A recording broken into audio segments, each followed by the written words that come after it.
역대하 33장 10절에서 13절 본문 말씀을 가지고 함께 증거받고 나눌 하나님 말씀 제목은 므낫세 회개입니다.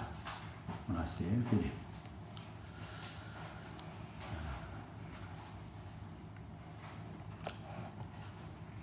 므낫세 왕은 유다 나라의 제14대 왕이죠.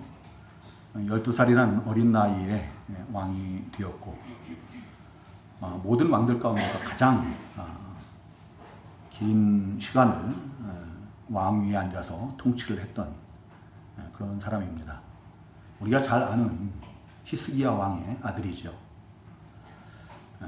그럼에도 불구하고 그 히스기야 왕의 아들임에도 불구하고 이 므낫세 왕은 유다 역사에 있어서 가장 악한 왕이에요. 가장 악한 왕으로 이렇게 기록이 되어 있고요. 그래서 이 므낫세 회개가 이 본문이 의미가 있어요. 이 므낫세라는 사람이 얼마나 악했는가 하면은 그가 죽었을 때 오늘 이 본문 뒤에 나오는 20절이나 또 열왕기하 18장 21절이나 이런 데 보면은 그가 그 조상들의 묘인 그 묘실에 왕조의 묘실에 장사되지 못하고 그냥 궁에 장사되었다라고 이렇게 기록을 하고 있습니다. 그것은 그 백성들이 그가 죽었을 때 왕으로 인정을 안 했다라는 얘기예요. 왕으로 인정된 왕들은 다 다윗이 묻힌 그 왕조의 묘실에 다 묻히게 됩니다. 근데 므낫세는 그 백성들이 어떻게 해요? 왕으로 인정을 안 하는 거예요. 그 정도로 악한 왕이죠. 그 므낫세 다음에 그 손자 요아스 왕이 나오죠. 그 요아스가 아니라 요시야 왕. 요시야 왕이 나오는데 요시야 왕은 아주 선한 왕이에요. 뭐 다윗 못지 않은 그런 선한 왕이고 하나님께서 그 믿음을 인정한 그런 왕이에요. 그래서 열왕기하 23장 25절에 보면은 그와 같이 마음을 다하고 뜻을 다하고 힘을 다하여 모세의 그 모든 율법을 따라 여호와께로 돌이킨 왕은 요시야 외에는 전에도 없었고 후에도 없었다라고 이렇게 증거를 하고 있어요.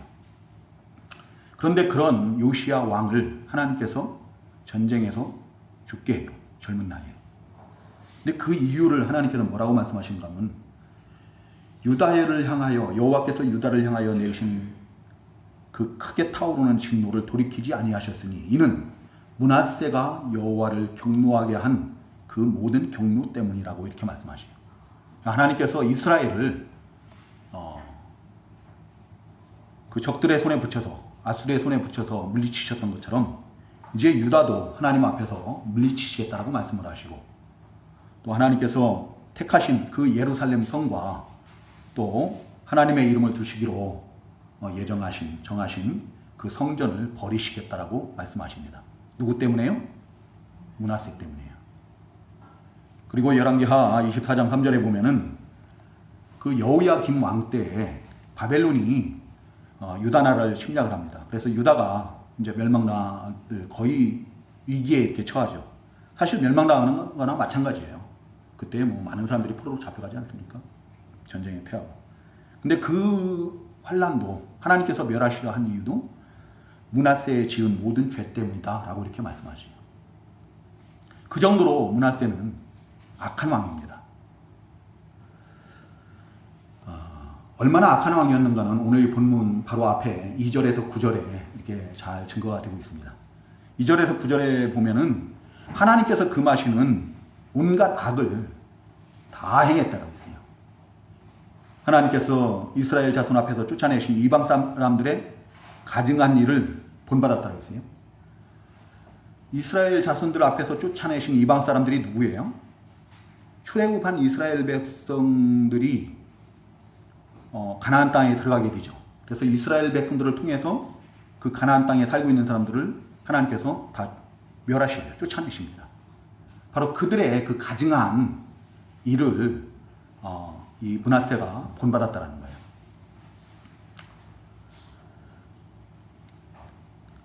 그들이 행한 그 가증한 일은 무엇인가? 산당을 세우고, 그죠? 산당을 만들고 또 바알을 섬기고 또 아세라 목상을 세우고. 근데 그런 것들을 어디다 세우는가 하면은 그 7절에 보면 여호와의 전에 세웠다라고 해요. 그리고 하늘의 모든 1월 성신을 갖다가 경배하고 섬기고, 그것을 섬기기 위해서 여호와의 전에다가 제단을 만들었다고 해요. 이게 오늘날로 말하면은 예배당에다 교회에다가 뭐를 해놓은 거예요? 신당을 만들어 놓고 거기다 향을 피우면서 굿하는 거나 똑같은 거예요. 성도님도 한번 생각해 보세요. 하나님께서 용납하시겠습니까? 여기다 불상을 갖다 놓고 거기다 향 피우고 연불 배우고 있으면 하나님께서 그걸 교회라고 인정을 하시겠냐고요. 그런 죄악을 행했던 거죠. 그리고 흰놈의 아들의 골짜기에서 그 아들들을 그 불에 지나가게 했다고 해요. 불 가운데로 지나가게 했다. 이건 뭔가 하면은 그 암몬 족속이나 또 모압 족속들이, 이 암몬 족속이 섬기는 신, 같은 신인 것 같아요. 이 몰렉이라고 그러죠. 몰렉이라고도 하고 몰록이라고도 하고, 또 이 모압 족속들은 그모스 신이라고 그랬어요. 이게 자기 아들들을 갖다가 불에 태워 가지고 인신 제사를 드리는 거예요. 이게 하나님께서 가장 가증히 여기는 죄죠. 사람을, 하나님의 형상으로 지음받은 사람을 갖다가 불에 태워 가지고 자기 아들들을 그 인신 제사를 지는 거예요. 우상을 섬기는 거예요. 하나님께서는 인신 제사 드리는 족속들을 멸하지 않은 족속은 하나도 없습니다. 다 멸하셨어요. 그런 악을 행하는 거예요. 그리고 점치고 사술과 요술을 행하고 하나님보다 신적한 자와 박수를 더 신임했다고 그랬습니다. 우리 성도님들 중에 혹시 점치는 분들 계세요? 혹시 재미라도 오늘의 운세 같은 거 보시는 분들 계세요? 그러지 마시기 바랍니다. 그 스포츠 신문 같은 거 끊어버려요. 그 오늘의 운세 같은 거 어쩌고 하는 그런 신문이 있으면 그런 것들은 아예 쳐다보지도 마시기 바랍니다. 싹을 잘라버려야 돼요.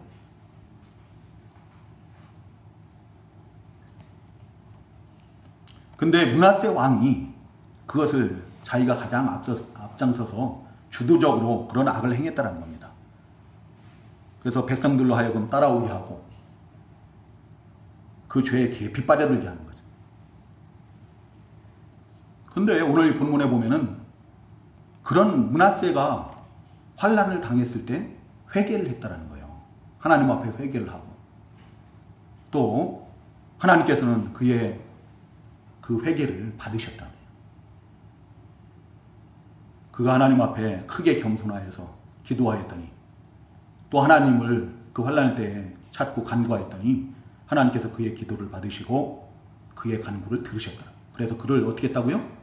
다시 포로에서 아수리에 패하고 포로로 잡혀가고 그랬는데 거기서 다시 돌아오게 해서 다시 왕위에 앉도록 회복시켜 주시는 것을 볼 수가 있어요. 어떻게 그렇게 악한 사람이 회개를 할 수 있었을까? 회개를 할 수 있었던 까닭이 무엇일까요? 오늘날 우리 성도님들 하나님께서 회개할 수 있는 기회를 그렇게 주시는데도 회개를 안 하는데, 이 므낫세는 한 번에 회개를 하는 거예요. 그 회개를 할 수 있었던 것은 오늘 본문에 보면은 그들이, 므낫세와 그 백성들이 여호와께서 이르시는 그 말씀을 듣지 않는 거예요. 그래서 하나님께서 어떻게 했다고요? 아수르를 통해서 요다나를 치게 하시고, 또 므낫세 왕이 사로잡혀서 세사들의 결박당해서 바벨론으로 끌려가게 됩니다. 그 환난을 당함으로 말미암아서 그 하나님께 간구하고 또 크게 겸손하여서 하나님 앞에 겸손해 회개했다는 거죠. 하나님께 기도했다는 거죠. 그랬더니 하나님께서 이제 그 기도를 들으시고 간구를 받으시고 돌이키십니다. 하나님께서 한마디로 회개할 수 있는 기회를 주신 거예요. 회개할 수 있는 기회를 주셨다. 하나님께서는 그 악한 므낫세 왕까지도 자기 죄를 깨닫고 회개할 수 있도록 그 회개 기회를 주셨어요. 우리 성도님들, 우리 하나님은 어떤 하나님이시라고 해요? 제일 먼저 우리 하나님 얘기할 때 어떤 하나님이라고 그래요? 사랑의 하나님이라고 그러죠. 맞아요. 우리 하나님 사랑의 하나님이십니다. 시편 103편 8절에 보면은 하나님은 긍휼이 많으시고 은혜로우시며 노하기를 더디하시며 또 인자하심이 풍부하시더라고 있어요. 인자하심이 풍부하다는 것은 사랑이 풍부하시더라는 거예요. 긍휼이 많으시고 은혜로우시고 노하기를 더디하신다. 그래서 우리의 죄를 따라서 처벌하지 아니하시고 우리의 죄악을 따라서 그대로 갚지는 아니하시는 의로우신 공의로우신 하나님이시지만 또한 사랑의 하나님이시기 때문에 회개할 수 있는 그런 기회를 주십니다. 베드로후서 3장 9절의 말씀처럼 우리 하나님은 긍휼이 많으셔서 인자가 풍부하셔서 아무도 멸망하지 않고 다 회개하기에 이르기를 원한다라고 말씀하십니다. 맞습니까? 그 베드로후서 3장 9절에 그런 말씀이 나오죠. 아무도 멸망하지 않고 다 회개하기에 이르기를 원하신다고 했어요, 하나님.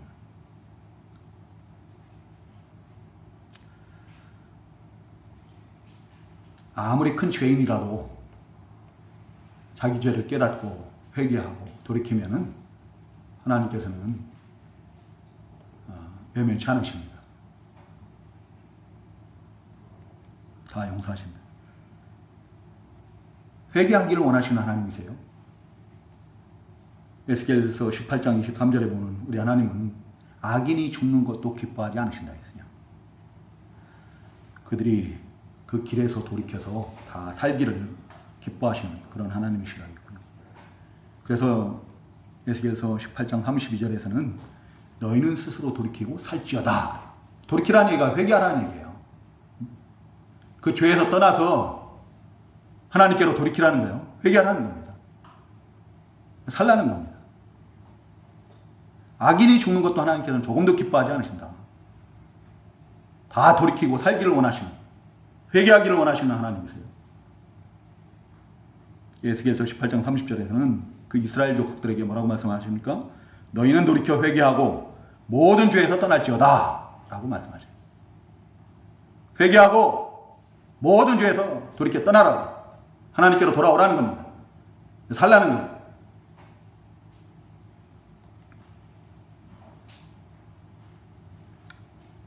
우리 주님께서 세상에 오셔서 사역을 하실 때 처음으로 하신 말씀이 뭐예요?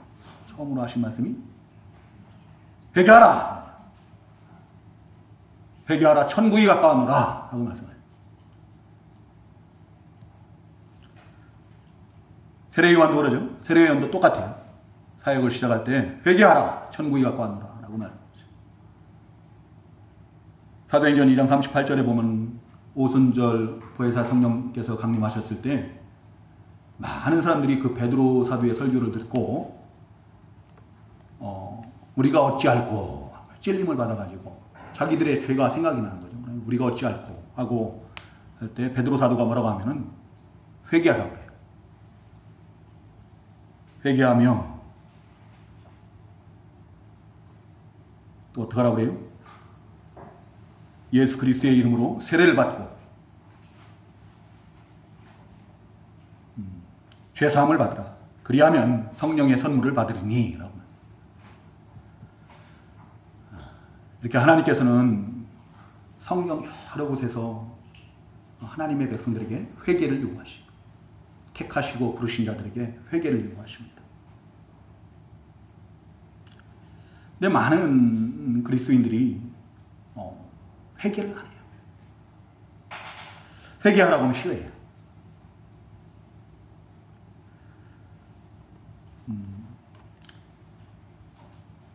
신앙생활을 하기 전과 예수 믿고 신앙생활을 한 이유와 삶이 변화된 게 없어요. 그 전과 똑같은 그런 삶을 사는 거죠. 그런데도 하나님께서 어떻게 해요? 치지를 않으시거든요. 벌하지 않으시거든요. 그러니까 하나님께서 마치 우리의 죄를 모르신다라고 이렇게 생각을 하는 것 같아요. 그 죄를 숨기고 회개를 안 하는 거예요. 그냥 이전에 살던 똑같은 삶을, 세상 사람들과 똑같은 그런 삶을 살고 있다는 거죠. 하나님이 몰라서 그러시는 건가요? 하나님께서는 몰라서 내버려 두신 게 아니에요. 아무도 멸망하지 않고 다 회개하기에 이르기를 원하시는 거예요. 그래서 하루를 천년같이, 천년을 하루같이 오래 참으시는 줄로 믿습니다. 모든 택하신 백성들에게 회개할 수 있는 기회를 주시는 거예요. 우리 성도님들, 하나님께서 우리가 행한 대로 그냥 그때그때 즉시 다 갚으신다고 하면은 이 자리에 있을 분은 하나도 없어요. 저도 마찬가지고. 예? 다 벌써 심판받, 이 지옥 멸망의 구덩이에 던져졌어야 돼요. 근데 하나님께서 마치 알지 못하시는 것처럼 오래 참으시는 이유는 다 회개하고 하나님께로 돌이키기를 원하시는 거예요. 회개할 수 있는 기회를 주셨을 때 회개해야 돼요. 그 기회를 놓치지 마시기 바랍니다. 그 에서가 그 한 번 그 기회를 놓침으로 말미암아서 돌이키지를 못해요.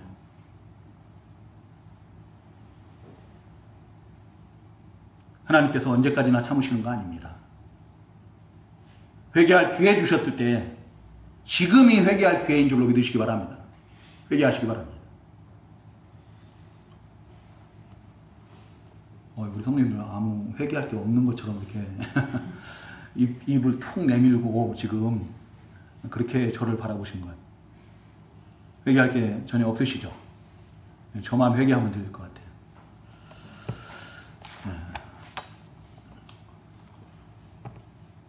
하나님께서 아수르를 통해서 유다를 치신 이유는 그리고 므낫세를 그 쇠사슬로 결박해서 바벨론으로 끌고 가신 이유는 그를 미워서도 아니고 그를 멸하시기 위함도 아니고 회개케 하시기 위함이다. 하나님께서는 택하신 자기 백성들에게 이렇게 고난을 주심으로 말미암아서 회개케 하실 때가 많이 있어요. 자기들의 그 죄를 깨닫고 그 죄에서 떠나서 하나님께로 돌아오게 하실 목적으로 회개케 하시려고, 회개를 목적으로 우리에게 고난을 주실 때가 많이 있죠. 근데 그걸 우리가 뭐라고 하는가 하면은 징계라고 해요. 징계. 근데 그 징계라는 것은 히브리서 12장 6절에서 8절에 보면은 누구에게 하시는 거라고요? 하나님께서 아들 삼은 자들에게, 친아들들에게 하는 거예요.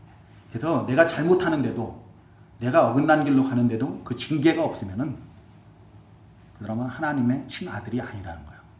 하나님께서 택하시고 부르시고 구원한 자가 아니라는 겁니다. 사생자라고 했어요. 사생자.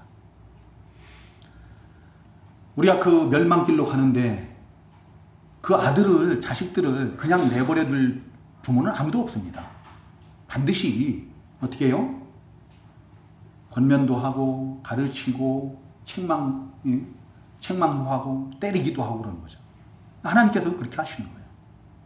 우리에게 그러한 어떤 징계가 있을 때, 고난이 있을 때 그것으로 인해서 우리가 할 일은 뭔가 하면은 낙심하고 낙마하고 쓰러질 것이 아니라 자기 죄를 빨리 찾아서 회개해야 되는 거예요. 돌이켜야 됩니다. 하나님 앞에 자신을 낮추고 하나님을 찾고 구하고 용서를 구해야 돼요. 하나님께로 돌아와야 돼요. 그 므낫세가 그 하나님 앞에 크게 자기를 낮췄다라고 그러잖아요. 이제 하나님의 은혜가 아니면 자기는 살 수 있는 소망이 아무것도 없는 거예요. 지금 적들의 손에 의해서 전쟁에 패하고 왕이라는 사람이 쇠사슬에 묶여갖고 포로가 돼서 끌려가고 있지 않습니까? 살 소망이 어디 있습니까? 자기를 건져줄 자는 아무도 없는 거예요. 자기 백성들도 자기를 못 건져요. 이제 오직 하나님의 은혜가 아니면은, 하나님의 능력이 아니면은 자기가 살 수 있는 소망은 다 끊어져 버린 겁니다. 그런 가운데서 하나님을 전적으로 의지하고 하나님을 찾고 하나님 앞에 자신을 낮추면서 도와달라고 구하는 거예요. 자기 잘못을 고백을 하고. 그럴 때 하나님께서 그의 기도를 받으시고 간구를 들으셨다는 거예요.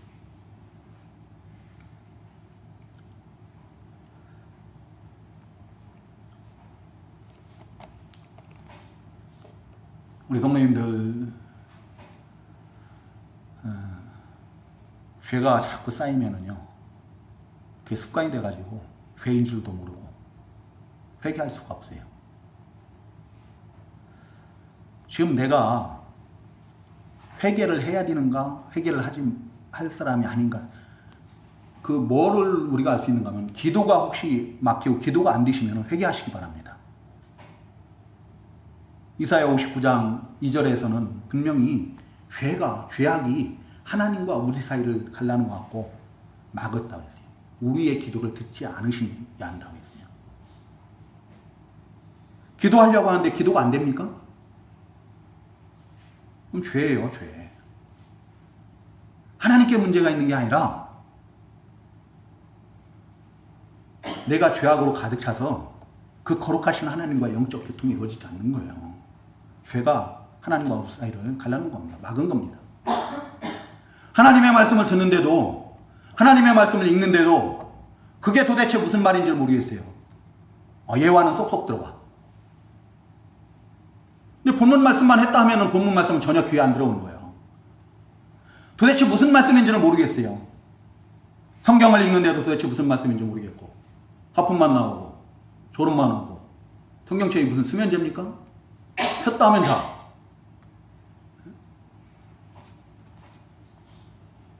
물론 피곤할 때는 그럴 수도 있어요. 열심히 하루 종일 일하시고 저녁에 돌아와서 내가 오늘 읽지 못한 성경 읽으려고 펴놓고 너무 피곤하니까, 우리 육신에 한계가 있거든요. 그래서 졸을 수도 있고 그렇죠. 근데 어떻게 설교 시간만 되면 또 성경만 펼치면은 그렇다 하면은 또 하나님의 말씀을 듣는데 도저히 무슨 말인지 못 알아먹어요. 그러면은 지금 하나님과 나 사이가 막힌 줄 아셔야 돼요. 죄로 인해.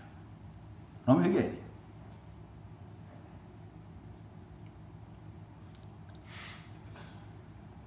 하나님 앞에 자신을 낮추고 그 죄로 인하여서 마음이 상해야 돼요. 애통해야 돼요. 그 죄 때문에 너무 마음이 아파서 눈물이 앞을 가리고 통회하는 그런 심령이 돼요. 그럼 우리 하나님은 그런 마음을 결코 멸시치 않는다고 했어요. 시편 34편 18절에 보면 여호와는 마음이 상한 자를 가까이 하시고 흉심으로 통회하는 자를 구원하시는도다. 시편 51편 17절에서도 하나님께서 구하시는 자사는 상한 심령이라. 하나님이여 상하고 통회하는 마음을 주께서 멸시하지 아니하시리이다.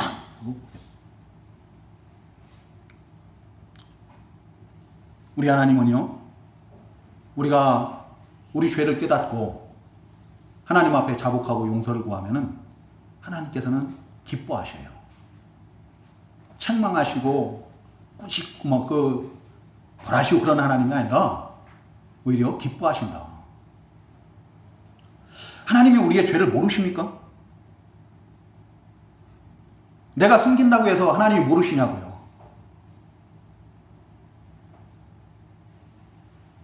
내가 아무리 깊숙이 숨긴다 할지라도 하나님은 다 아시거든요. 하나님께서는 그런데 우리 입으로 하나님 앞에 고백하기를 원하시는 거예요. 그게 믿음이거든요. 그 믿음을 보시고 싶어 하시는 거예요.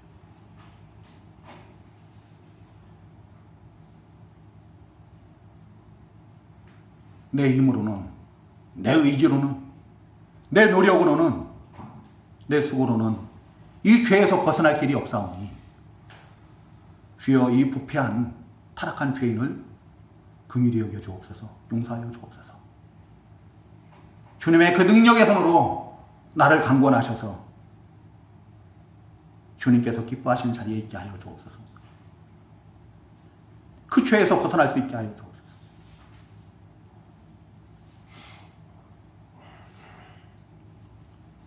우리 하나님, 우리가 그런 죄를 고백할 때, 용서를 구할 때 기뻐하셔요. 시편 86편 5절에 보면 주는 선하사 사죄하시기를 즐거워하신다 했어요. 용서하시기를 즐거워하셔요. 죽게 부르짖는 자에게 인자함이 후하시더라고 했어요. 그래서 요한일서 1장 9절에서는 만일 우리가 죄를 자백하면 그는 미쁘시고 의로우사 우리 죄를 사하시며 우리의 모든 불의를 사하셔서 우리의 모든 불의를 깨끗게 하신다 했어요. 우리를 모든 불의에서 깨끗게 하신다. 문제는 앞에서 말씀드린 것처럼 죄를 숨기는 게 문제예요. 마치 자기가 아무 죄도 없는 것처럼. 사람들은 속일 수 있어요. 목사도 속일 수 있고, 집사도 속일 수 있고, 권사도 속일 수 있고, 장로도 속일 수 있고, 다 속일 수 있는데 오직 한 분 하나님은 속일 수가 없어요. 하나님 앞에는 우리 죄를 숨길 수가 없습니다. 잠언 28장 13절에 보면 자기의 죄를 숨기는 자는 형통하지 못하나 그랬어요. 죄를 자복하고 버리는 자는 불쌍히 여김을 받으리라. 죄를 숨기면은 그 죄로 인하여서 하나님과 우리의 관계가 막혀서 우리에게 평강이 없습니다. 아무런 평안이 없어요. 예수를 믿으면 당연히 구원의 기쁨, 구원의 감격으로 충만해가지고 내 안에 하나님이 주시는 평안이 충만해야 되거든요. 모든 근심과 걱정과 염려와 두려움 이런 것들이 다 물러가야 돼요. 여러분, 하나님의 나라에 무슨 두려움이 있고 무슨 근심, 무슨 걱정, 염려가 있습니까? 우리는 그리스도의 나라로 옮기움을 받은 자들이고 그리스도와 함께 하늘에 안치움 받은 자들이라고 말씀하시는데 왜 우리에게는 근심과 걱정과 염려와 두려움 이런 것들이 가득하냐는 거예요. 왜 그래요? 죄를 숨기고 있는 거예요.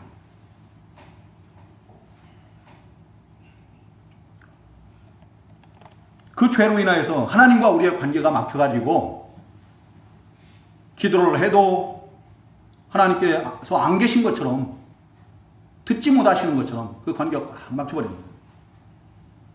예배를 드려도 아무런 기쁨이 없어요. 하나님의 말씀을 듣는데도 아무런 깨달음이 없습니다.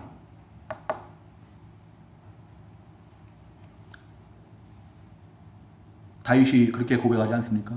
시편 32편 3절 4절에 보면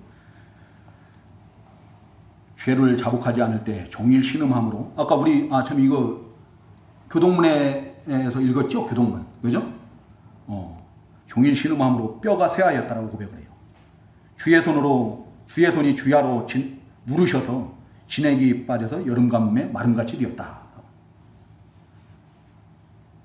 그런데 자신의 허물을 여호와께 자복하리라 하고 죄를 아뢰고 죄악을 숨기지 아니하였더니 곧 주께서 내 죄악을 사하셨나이다. 그로 인하여서 어떡합니까? 하나님과의 관계가 회복되어 가지고 하나님의 도우심을 받고 그래서 어떤 홍수나 무엇이 다 그거 한다고 할지라도 자기를 해할 수가 없다라고 하지 않습니까? 하나님의 능력으로 보호함을 받는다.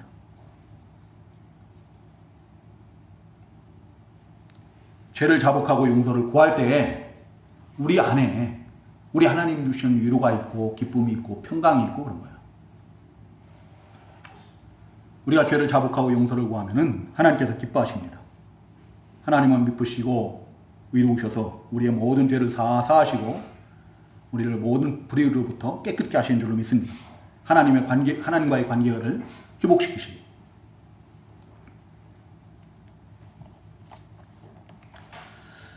므낫세가 그렇게 악한 므낫세도 회개를 했다라고 했는데요. 그럼 므낫세가 회개를 정말로 했는지 안 했는지 어떻게 알 수 있습니까? 그 열매를 보아 살 수 있냐. 정말로 회개를 한 사람은 회개의 열매가 반드시 나타납니다. 므낫세가 포로로 잡혀갔다가 다시 돌아와서 다시 왕위를 회복하고 이제 죽을 때까지 하는 일이 뭔가 하면은 그 전에 자신이 행했던 그 악행들을 갖다가 다시 돌이키는 거예요. 돌이키는 일에다가 일생을 갖다가 다 헌신을 합니다.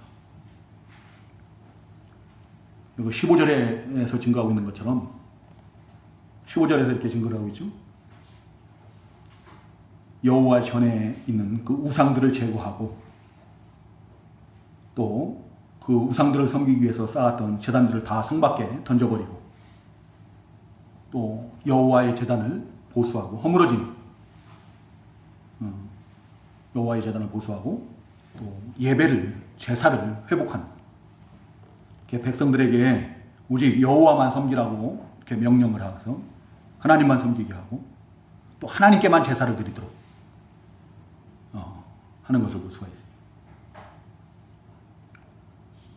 그리고 나라를 위해서 일하죠. 이제. 나라를 위해서 성을 더 높이 쌓고 국방을 튼튼히 하는 것을 볼 수가 있어요. 14절에 보면.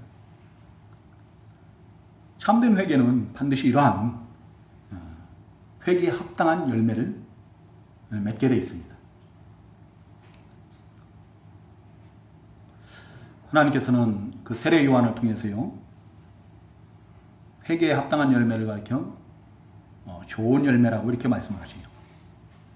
마태복음 3장 8절 10절 여기에 보면 그렇게 증가하고 그러면서 좋은 열매를 맺지 아니하는 나무마다 찍혀 불에 던지오리라 라고 이렇게 말씀하시죠.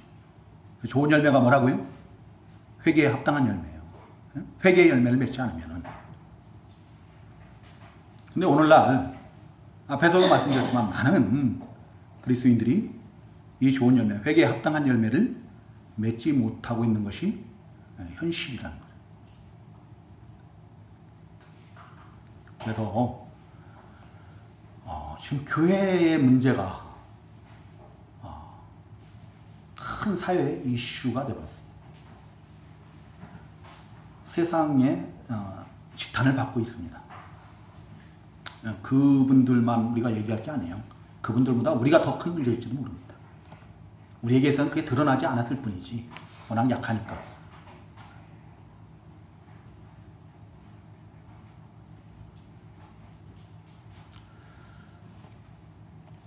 예수를 믿고 교회에 출석한 지가 벌써 오래되었는데도 불구하고 여전히 주님을 의지하기보다는 다른 것을 더 의지해요. 주님을 사랑하기보다는 다른 무언가를 더 사랑하고 주님으로 인하여 기뻐하고 즐거워하기보다는 다른 무엇인가를 더 사랑하고 그래서 더 기뻐하고 즐거워하고. 바울 사도는 예수 그리스도를 믿고 난 다음에는요, 이전에 자기가 자랑 삼던 모든 것들, 자기에게 유익하던 모든 것을 다 배설물같이 해로 여겼다 그랬어요. 오직 예수 그리스도를 가장 고상한 지식으로, 가장 가치 있는 것으로 여겨요. 근데 우리에게는 예수 믿은 지가 꽤 됐거든요. 근데 여전히 예수님보다 뭔가를 더 사랑해요. 그래서 예수님께서 부르시는 것보다 내가 더 사랑하는 사람이 부르고 내가 더 의지하는 무언가 할 게 있고 그러면은 뭐 서슴 없어요. 우리는 그냥 뭐 주님의 부르심 따위는 안중에도 없고 그냥 달려나가죠.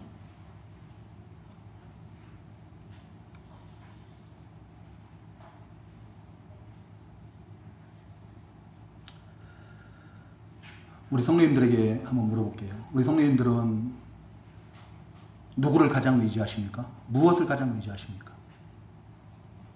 누구를 가장 사랑하세요? 무엇을 가장 사랑하고 무엇으로 가장 기뻐하고 즐거워하십니까? 우리 성도님들에게 있어서 가장 가치 있는 것이 무엇입니까?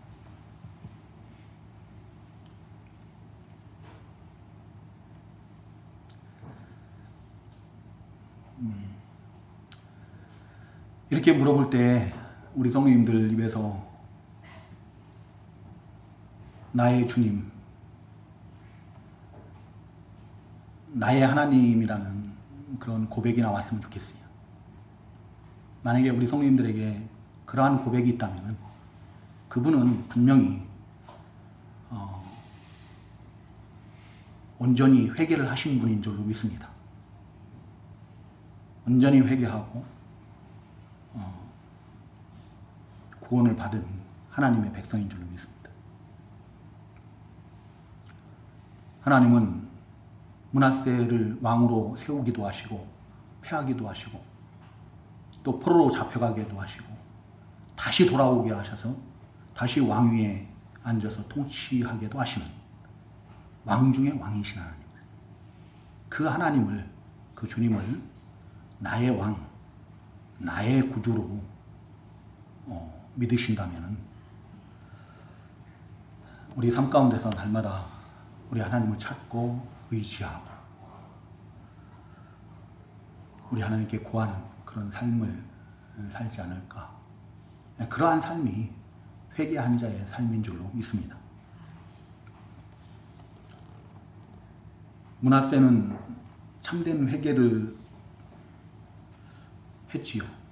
그럼에도 불구하고 그 이전에 지은 죄악들이 너무 커가지고 사람들로부터는 인정을 못 받았어요. 그래서 왕의 묘실에 장사되지 못했지만 그래도 누구는 아셔요? 하나님은 아시는 거예요. 그래서 하나님께서는 역대하 33장에 그의 회개에 대해서 이렇게 기록을 해놓고 있는 것입니다. 오늘 이 자리에 계신 우리 성도님들, 오늘 주신 말씀을 통해서 므낫세 같은 사람도 회개를 했는데 그 예수 믿는 사람들을 잡아 죽이는 데 앞장섰던 바울 사도도 회개를 하고 하나님의 귀한 일꾼들로 쓰임을 받고 그랬는데 우리가 회개하지 못할 이유 없잖아요. 그렇죠?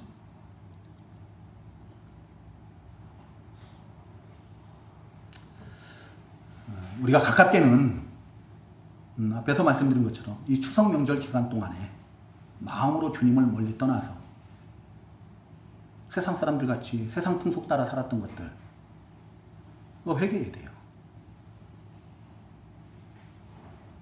회개를 얘기하면은 나는 회개할 게 없는데요 그러시는 분들 회개할 게 없으십니까? 한번 여쭤볼게요. 우리 성도님들 세상 일을 할 때는 어떻게 하십니까? 우리 주님께서는 그것을 썩어질 양식을 위해서 일하는 거라고 하는데요. 썩어질 양식을 위해서는 우리 성도님들 온 힘을 다해서 불철주야 일하지 않으십니까? 노력하지 않으십니까? 조금만 잘못하면 월급이 깎이고 그러잖아요. 윗사람한테 책망 듣고 그러니까. 근데 영생하도록 있는 양식을 위해서 믿는 일을 위해서는 우리가 어떻게 해요? 정말로 한없이 관대해요. 관대한 게 아니라 나태한 거죠. 게으른 거죠. 믿음이 없는 거예요. 그죠?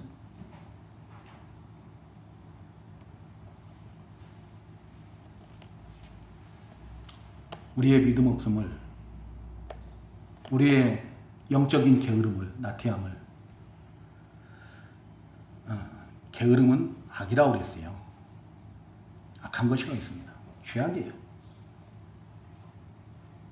그러한 죄악들을 하나님 앞에 그대로 고백을 했으면 좋겠어요. 고백을 하시고 용서를 구하시는 우리 성도님들 되시기 바랍니다.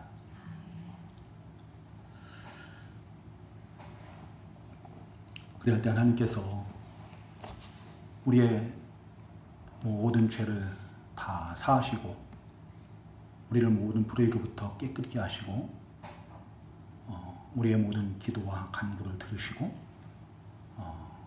하나님의 선하신 뜻 안에서 모든 것을 이루실 줄로 믿습니다. 우리에게 평강을 주실 줄로 믿습니다. 감사합니다. 우리 기도하겠습니다.